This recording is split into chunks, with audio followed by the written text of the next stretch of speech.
안녕하세요. 하루를 여는 말씀입니다. 어느덧 3월 넷째 주에 접어들었네요.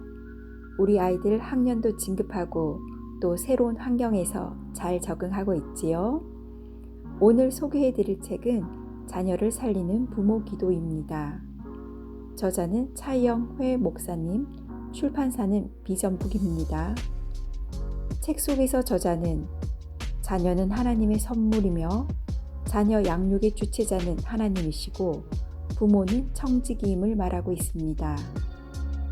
이 책은 매일 한 장씩 묵상하며 적용할 수 있는 장점이 있습니다.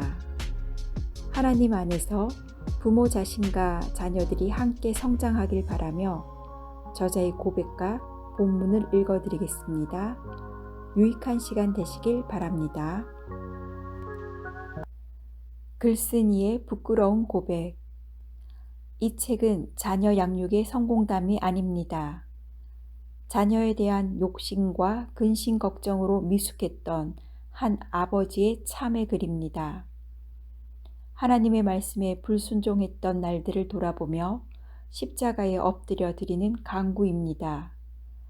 내 생각대로 자녀를 키웠고 내 뜻을 자녀에게 강요했고 세상의 가치를 하나님의 말씀으로 포장했음을 회개합니다. 어리석은 부모였음에도 자녀에게 은혜 베푸신 하나님께 감사와 찬양을 드립니다. 자녀는 하나님께서 주신 선물임을 다시 고백합니다. 자녀 양육의 첫걸음, 정체성. 나는 누구인가? 정체성에 대한 질문입니다. 이 질문에 자녀가 분명한 대답을 하도록 하는 것이 자녀 양육의 첫걸음이며 또한 끝지점입니다. 정체성은 삶을 살아가는 원동력을 제공합니다. 그래서 사람들은 이 질문의 답을 찾기 위해서 수많은 노력을 합니다. 공부하고 외모를 가꾸고 재물을 모으고 명예와 권력을 얻고자 애를 씁니다. 그러나 이렇게 얻은 정체성은 언제든지 흔들리고 무너질 수 있습니다. 인간 존재에 대한 근원의 해답을 주지 못하기 때문입니다. 실제로 평생을 노력하여 지위와 명성을 얻었지만 행복을 누리는 사람들은 많지 않음을 볼 수 있습니다. 그렇다면 우리의 정체성을 어디에서 찾아야 할까요? 부모는 자녀에게 정체성을 어떻게 심어줄 수 있을까요? 정체성은 성경에 있습니다. 요나는 정체성이 분명한 사람이었습니다. 바다에서 큰 폭풍을 만난 사람들이 요나를 둘러싸고 묻습니다. 내가 어디서 왔으며 내 나라가 어디며 어느 민족에 속하였느냐? 곧 너는 누구냐? 라는 질문입니다. 그때 요나는 나는 천지를 지으신 하나님을 경외하는 히브리 사람이다 라고 분명하게 말합니다. 이 대답은 나는 하나님의 자녀이다 라는 고백과 같습니다. 우리 인생길과 자녀의 앞길에도 크고 작은 폭풍이 있습니다. 그때 자녀의 정체성이 분명하다면 인생길을 방황하지 않습니다. 처한 상황과 상관없이 하나님은 여전히 우리를 사랑하고 계시며 우리는 하나님의 자녀라는 것을 잊지 않게 됩니다. 부모는 선택해야 합니다. 내가 우상을 섬길 것인지 하나님을 섬길 것인지 선택하라. 이런 말을 부모가 자녀에게 자신 있게 말할 수 있을까요? 그러기 위해서는 부모가 먼저 하나님을 선택하는 분명한 삶을 살아야 합니다. 부모의 분명한 선택이 틀리지 않았음을 보여줄 필요가 있습니다. 자녀 양육은 부모의 선택에서 시작됩니다. 부모는 세상의 가치관으로 자녀를 양육할 것인지 기독교 세계관으로 자녀를 양육할 것인지 선택해야 합니다. 그 선택은 오로지 부모에게 달려 있습니다. 하나님께서는 부모에게 자녀를 선물로 주셨지만 양육 방법까지 강요하지 않으십니다. 부모의 선택은 자유롭습니다. 부모의 의지나 가치관에 따라 하나님의 간섭 없이 방법을 선택할 수 있습니다. 다만 언젠가 하나님 앞에 섰을 때 반드시 부모의 선택에 대한 책임을 져야 합니다. 부모일지라도 자녀에게 강제로 하나님을 선택하게 할 수는 없습니다. 하나님을 섬기며 사는 삶은 억지로 되지 않기 때문입니다. 그러나 부모가 하나님을 섬기며 사는 삶을 보면서 자녀도 자연스럽게 부모를 따라 하나님을 믿게 됩니다. 부모에 대한 믿음은 곧 하나님에 대한 믿음으로 이어집니다. 자녀를 어떻게 양육할 것인가는 부모가 선택해야 할 몫입니다. 이 선택은 한 번으로 끝나지 않습니다. 자녀를 키우면서 순간순간마다 해야 합니다. 자녀를 잉태하면서부터 부모의 사명이 다하는 그날까지 이어집니다.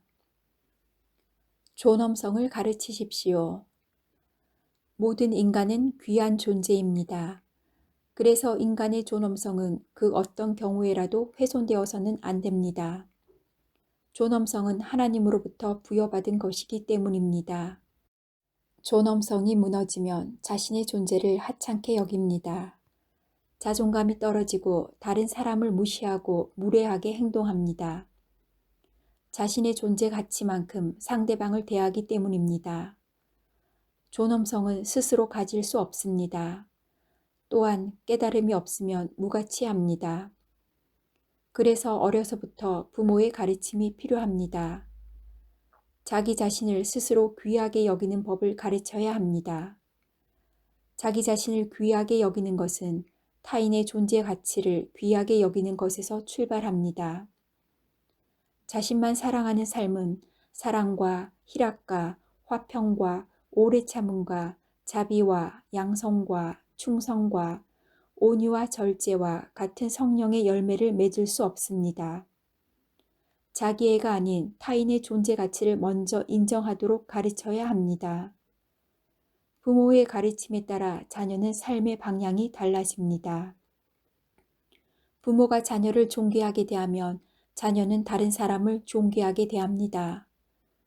부모가 다른 사람을 공경하며 형제를 사랑하는 것을 보면서 자녀도 그렇게 살아갑니다.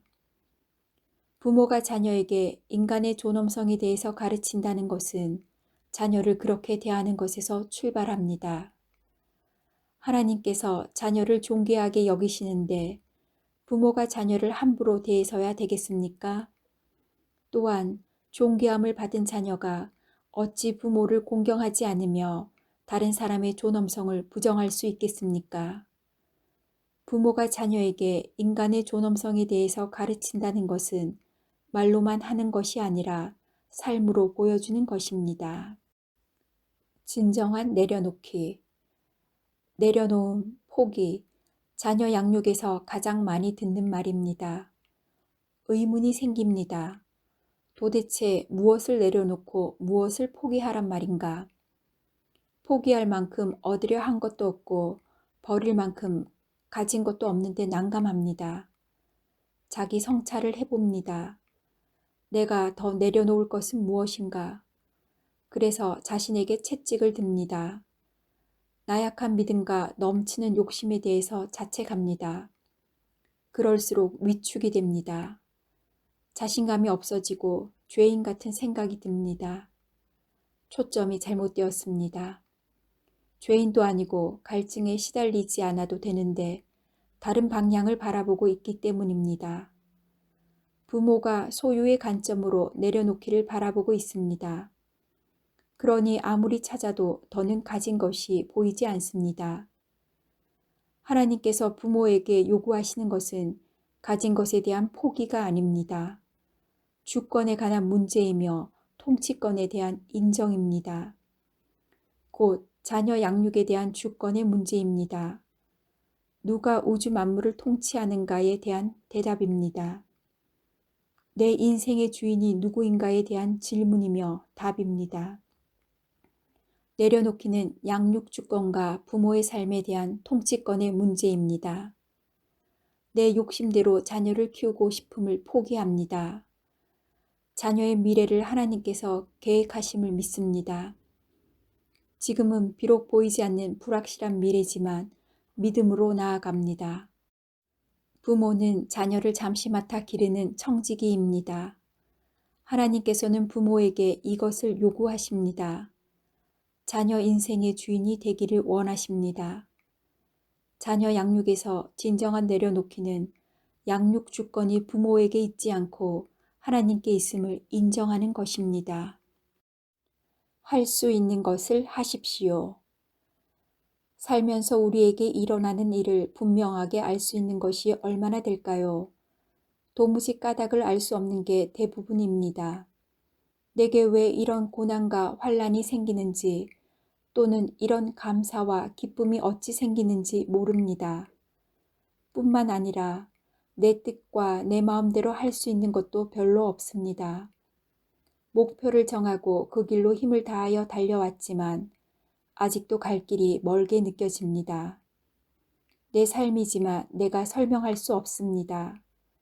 자식만 해도 그렇습니다. 내가 낳고 길렀지만 도무지 그 속에 무엇이 들었는지 알 수 없을 때가 허다합니다. 잘 되라고 정성을 쏟지만 부모가 원하는 곳으로 자식은 가지 않습니다.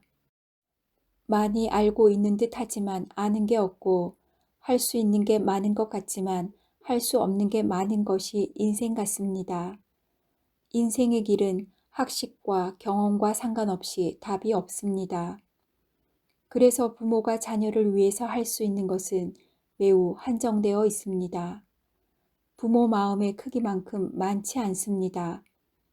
할 수 있는 게 있어도 여건과 환경이 따라주지 않아서 마음만 아플 때가 많습니다.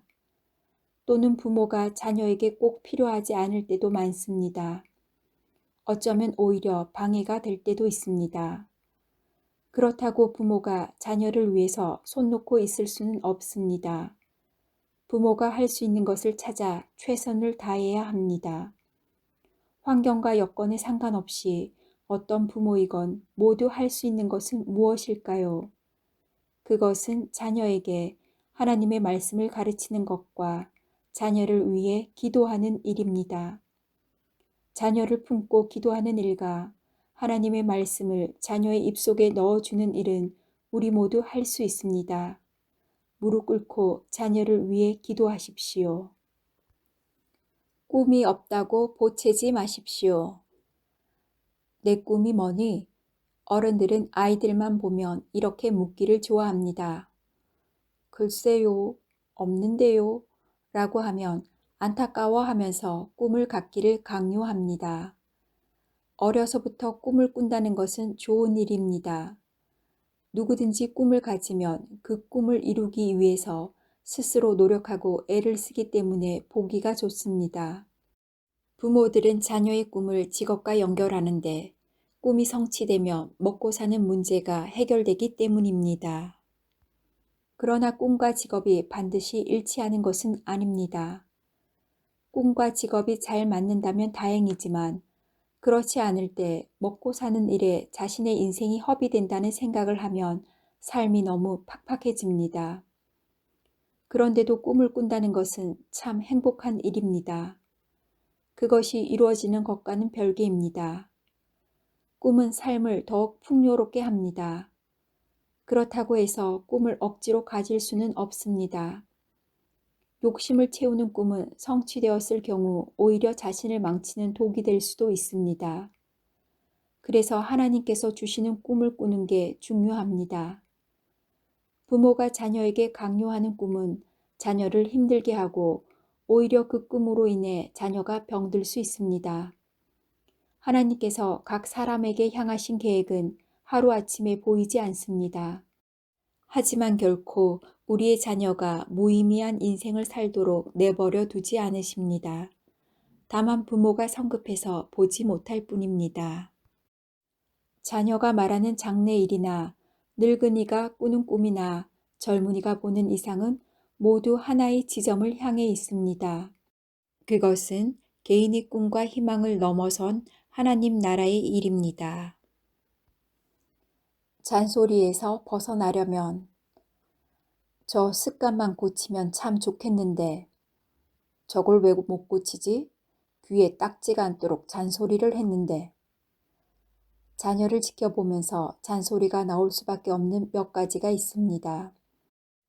잘못된 습관을 고치고 싶고 잘못 가고 있는 길을 바로 가르쳐 주고 싶은데 아이들은 말을 잘 듣지 않습니다. 그러다 보니 아이들에게 잔소리가 많아지고 볼수록 못하는 것만 보입니다. 그렇다면 하나님은 우리를 어떻게 바라보실까요? 하나님은 우리의 단점을 지적하고 학대하여 꾸중하실까요? 부모의 잔소리는 대부분 자기의 의를 드러내는 경우가 많습니다. 지금 눈에 보이는 태도에만 초점을 두기 때문입니다. 그래서 부족한 것, 못하는 것, 더 있으면 좋겠는 것들에 눈을 돌리게 되고 정작 잘 가꾸면 열매를 많이 맺을 수 있는 가지를 보지 못합니다. 그러나 주님께서는 포도나무 가지에 언젠가는 맺힐 열매를 보십니다.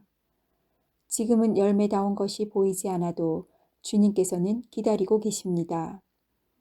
부모도 자녀를 풍성한 열매를 맺을 수 있는 가지로 보아야 합니다. 실제로 그렇습니다. 자녀가 예수님께 붙어 있기만 하면 열매를 맺기 때문입니다. 자녀가 더 나은 사람이 될 것이라고 확신하는 부모는 잔소리에서 벗어날 수 있습니다. 잔소리는 부모와 자녀의 관계만 힘들게 합니다. 잔소리를 멈추십시오. 자녀와 대화 기술은 사랑입니다. 부모는 자녀와 오손도손 대화하며 친밀한 관계가 되기를 바랍니다. 그런데 자녀와의 대화가 그렇게 순탄하지만은 않습니다. 오히려 대화하기 전보다 관계가 더 악화되는 경우도 많습니다. 왜 이런 일이 생기는 것일까요? 대화에 대한 오해 때문입니다. 대화에서 가장 중요한 것은 교감입니다. 곧 서로의 느낌과 감정을 나누는 일입니다. 그런데 부모는 대화를 통해서 자녀에게 뭔가를 가르치려고 합니다. 대화를 교육의 수단으로 삼기 때문입니다. 대화를 통해서 상대방을 변화시키려고 한다거나 상대의 의견을 무시하고 설득만 하려는 의도가 보일 때 진솔한 대화를 나눌 수 없습니다. 설령 부모의 논리에 밀려서 더는 말대꾸를 하지 않더라도 진정으로 순복하지는 않습니다. 예수님께서는 제자들을 가르치실 때 어떤 것을 강요하지 않으셨습니다. 너희는 어떻게 생각하느냐? 내가 원하는 것은 무엇이냐? 등의 질문을 통해서 제자들의 생각을 묻고 대답을 들으셨습니다. 질문에 대한 대답을 속히하라고 재촉하지도 않으셨습니다. 부모와 자녀의 대화가 겉돌지 않고 유익하려면 내면의 깊은 생각들을 나누어야 합니다. 그러나 대화의 기술만으로는 상대방과 깊은 감정의 교류가 어렵습니다. 사람의 감정은 매우 다양하지만 어떤 상황에도 변하지 않고 흔들리지 않는 감정이 있습니다. 그것은 사랑입니다.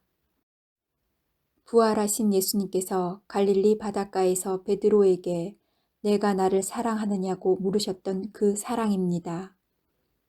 부모가 이 사랑의 마음으로 대화에 임할 때 자녀는 요동치는 감정의 물결에 휩싸이지 않고 평상심을 유지할 수 있습니다. 자책하지 마십시오. 아이들을 키우면서 같은 실수를 반복하는 안타까움이 있습니다. 화를 내면서 말하면 안 되는데, 이렇게 말하려고 한 게 아닌데, 지난번에도 이것 때문에 힘들었는데 왜 같은 실수를 반복할까? 이럴 때마다 부모는 깊은 자괴감에 빠집니다.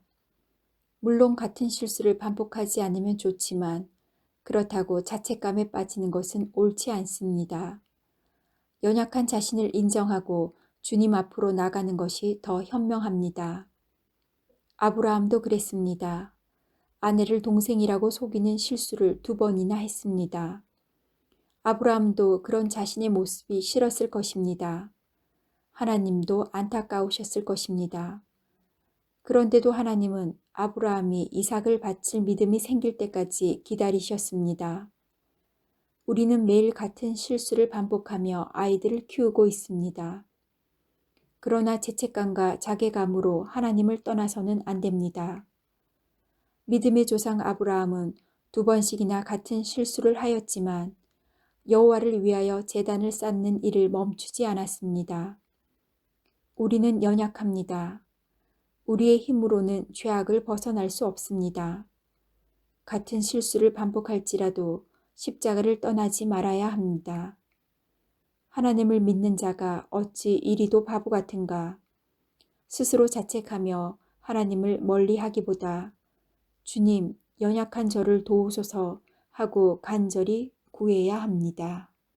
자녀가 내 뜻대로 안 될 때, 부모에게 자녀가 늘 기쁨이 되는 것은 아닙니다.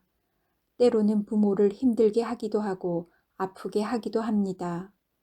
한마디로 자녀는 부모의 뜻대로 되지 않습니다. 좋든 나쁘든 자녀는 부모가 원하는 대로 살지 않습니다. 부모와 자녀 사이는 갈등이 생기게 마련입니다.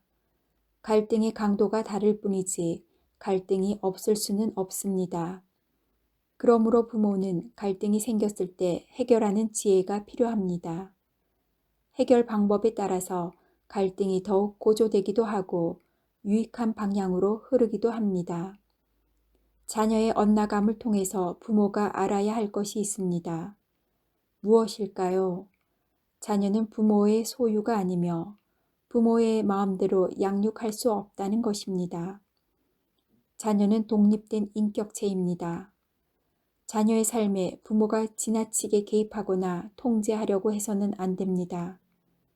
부모는 자녀를 완벽하게 통제할 수 없습니다. 자녀도 자신이 책임져야 할 인생이 있습니다. 부모의 역할을 스스로 제한할 필요가 있습니다. 자녀와 크고 작은 갈등이 생기지 않을 수는 없습니다. 다만 부모는 자녀와 갈등이 생겼을 때 하나님의 세미한 음성에 귀를 기울여야 합니다. 그것이 갈등을 지혜롭게 해결하고 오히려 유익하게 만드는 방법입니다.